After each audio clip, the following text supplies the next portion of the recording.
generic process model. Here you can just observe this software process framework.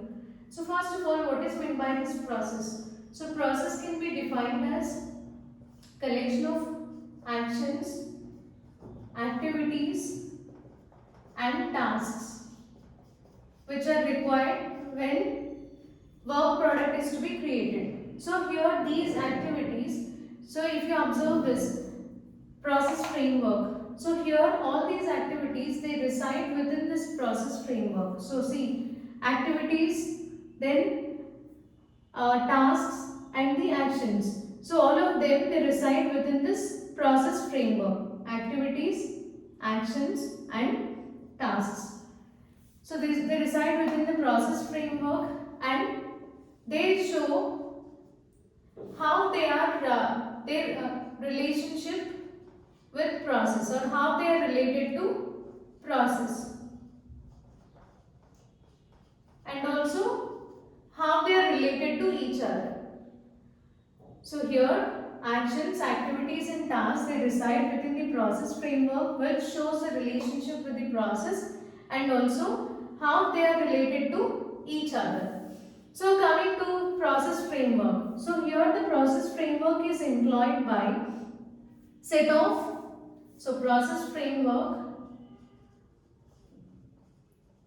it is employed by set of actions, whereas these actions they are defined by set of tasks.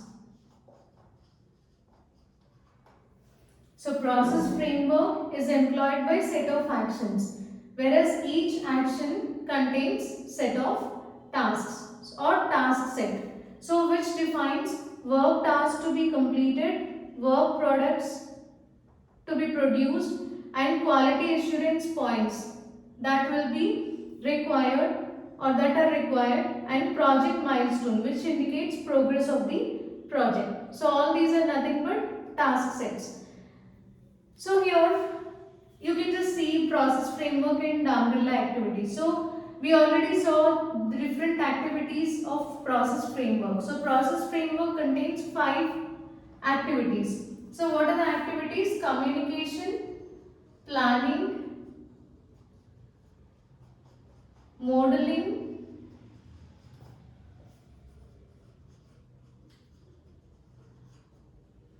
communication, planning, modeling, construction and deployment. So these are the activities which comes under process framework, whereas umbrella activities include, so there we saw software, project, tracking and control. So we already discussed all these activities in our previous lectures. You can go through that. And we have risk management or risk analysis, and then software quality analysis. Then we have technical reviews,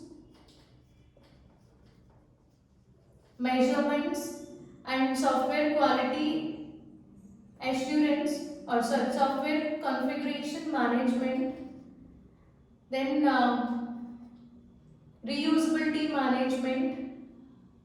Okay, so all of them they comes under umbrella activities. So coming to the process flow. So process flow it indicates the how the activities as well as tasks they are organized with respect to sequence and time. So we can see different process activities here. So here the process flow it describes how the framework activities and tasks they are organized with respect to sequence and time. So there are 4 categories. So first one is a linear process flow, then parallel process flow, evolutionary and iterative process flow. So here linear process flow it allows all the activities to execute in sequence. So here it starts with communication followed by planning, modeling, construction, deployment. So in this process flow all the activities are executed in sequence starting from communication and ending with deployment. Coming to parallel process flow, so here it allows activities to execute in parallel, one or more activities to execute in parallel. For example, modeling. So modeling of one aspect, it may be executed with construction of another aspect of software. So this model, it allows one or more activities to execute with other activities in parallel. And then evolutionary process flow. So this process flow executes all activities in a circular manner. So here you can see communication, planning, then modeling, construction and deployment. So it allows process, or it allows all these activities to execute in a circular manner, which provides complete version of a software. So iterative process flow allows one or more activities to repeat before going to the next activity.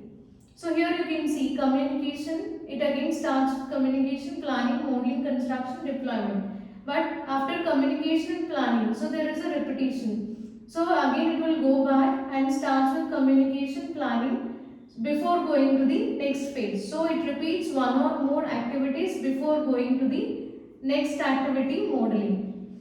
And here the modeling. So before going to construction, this activity is repeated again. And construction. So before going to construction, before going to deployment, again all these three activities, four activities, communication, planning, modeling and construction are repeated. So iterative process flow, it repeats one or more activities before going to the next activity.